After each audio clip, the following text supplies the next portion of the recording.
So Manny Pac-Man Pacquiao wants to fight for 3 more years. I just peeped this on Ticket TV and I watched the video. Wow. I think Manny Pacquiao probably may want to reconsider. Stay tuned. Why do you fight?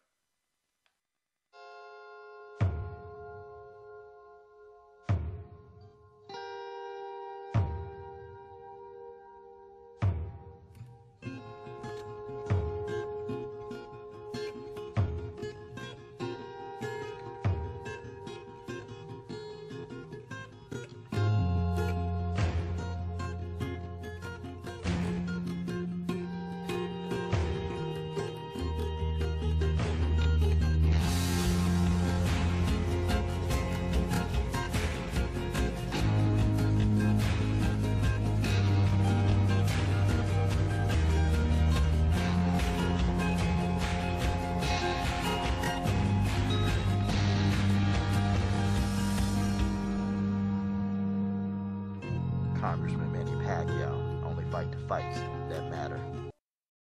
All right. LDBC, this is your boy Coach Sheldon Harrison. You're live on the Coach Sheldon Harrison Combat Sports Show Live. Now, guys, this is sort of the unwritten rule or the unwritten thing that people just really don't want to talk about. And when I heard Ticket TV's video, it kind of got me thinking, man. Manny Pacquiao, he's 40 years old, or he's 39 going on 40. You got guys like Floyd Mayweather, he's 41. And these guys are still getting into the ring. Now, I got a few boxers, and there are a lot of boxers, man, that they took one too many. They stayed in the game too long. They stayed in the game way too long. And, these people, some of them are still alive, some of them dead. But the last parts of their life, the last stages of their life, wasn't comfortable.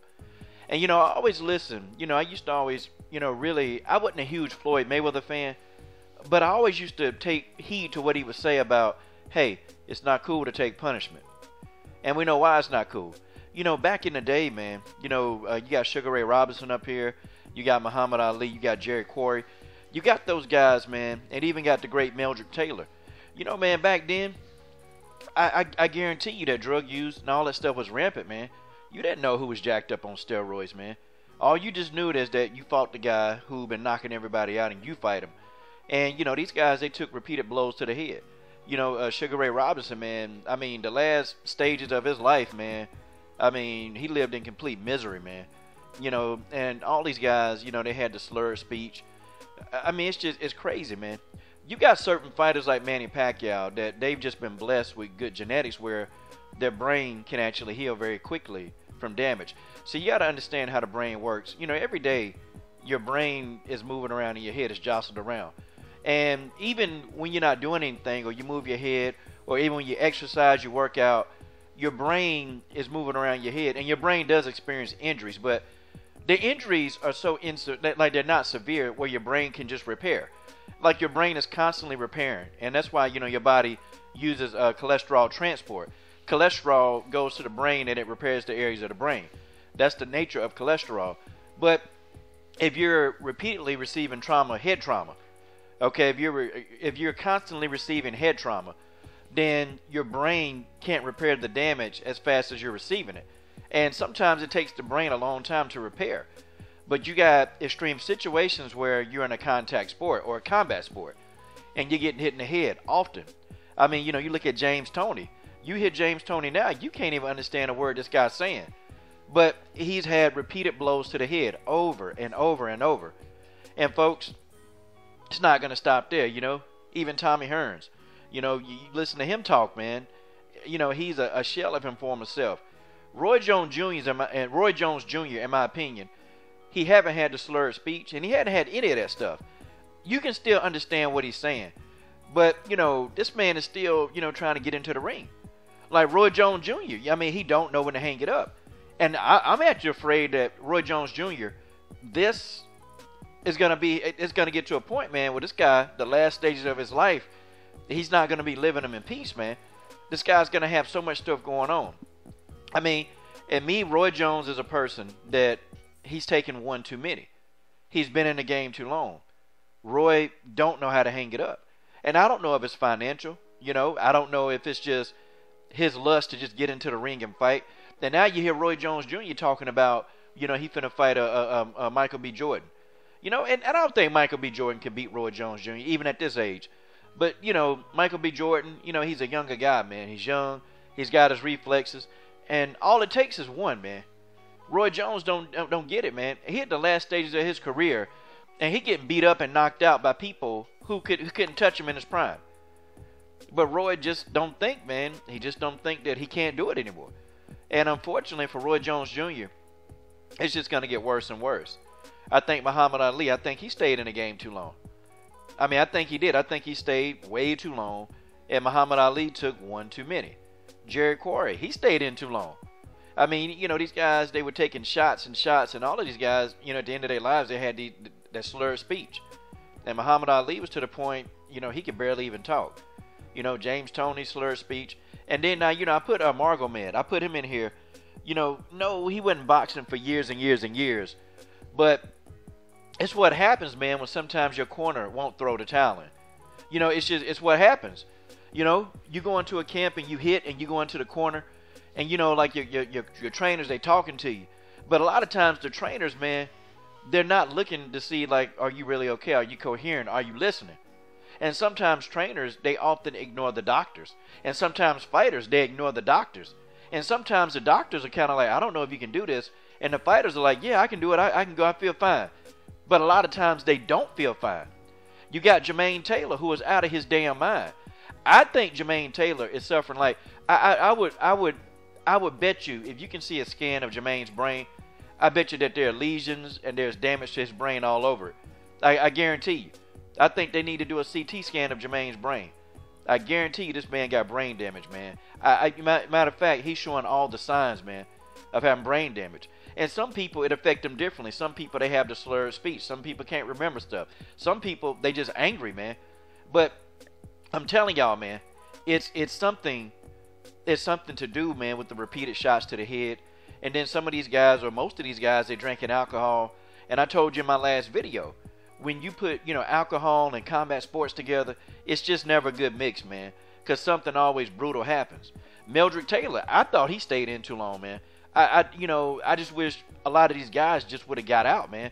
They would have got out the game and just done something else, man. Give the sport, maybe 5 years of your life. Most of these guys, they gave, a decade, man. Think, man, Floyd Mayweather have been fighting for 20 years. 20 years. That's a long time, man. And yeah, Floyd hasn't taken like a huge amount of shots in the fight. He ain't never been pieced up in a fight real bad. But that's still a long time to be getting punched in the face. It's a long time. Guys like James Toney, hell, if you told James Toney, hey, I'll give you $500,000 to go fight this young boy. James Toney, he would go do that. He would literally go do it. But the stats do show, man, I was looking at some numbers, man. I was looking at some research. And it said for guys that box longer than 2 years, man, the likelihood of them developing some kind of brain, like trauma, or some kind of brain injury severe enough later on in life, they say that stuff is high, man.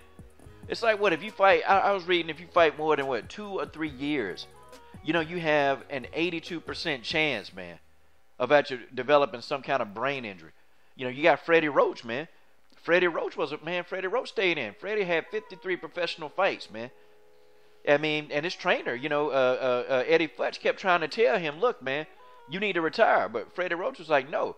And, even when Freddie was like 24 and 25, he had already had, he had Parkinson's.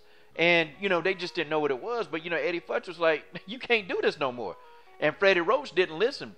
But by the time Freddie Roach turned, I think 26, 27, Freddie Roach had to retire, man. Because his Parkinson's had gotten so bad, man. Man, I don't know, man. But I think Manny Pacquiao, man, he really need to reconsider that, man. Even though he feel good, he still look young. But, the body's aged. And, Pacquiao done had some wars in there, man. Pacquiao done had some brutal wars in the ring. He's been knocked out, And, when he got knocked out by Marquez, that took it to a whole nother level, man. But, see, people ain't going to talk. They don't want to talk about this part of boxing, man. This is the dark, cold, hard truth about boxing that, even as us as fans, these fighters, yeah, they sign up for this, man. And we, unfortunately, for our pleasure, they get in there and they duke it out, and they don't even think about the consequences later in life, man. I'm sure, guys like James Toney, would just rather, not would be able to he would love to be able to talk clearly or not have any health problems. I'm sure Roy Jones Jr. wouldn't have liked to have been knocked out. I'm sure Jermaine Taylor wouldn't, don't understand why he act the way he act. He don't understand that. He really don't. But man, I tell y'all, man, it's bad, man. It's bad. And some of these old heads in boxing, they need to go, man. They need to get out of there. They need to. Guys like even Luis Colazo's coming back to fight what? Terrence Crawford? Man, I thought Luis Colazo should have retired after he fought Keith Thurman. That's me, man. See, Tim Bradley, his speech is slurred, but Tim got out the game, man. Tim Bradley got out the game before it was too late. Manny Pacquiao. Man, I hope he don't fight 3 more years, man. I hope he don't.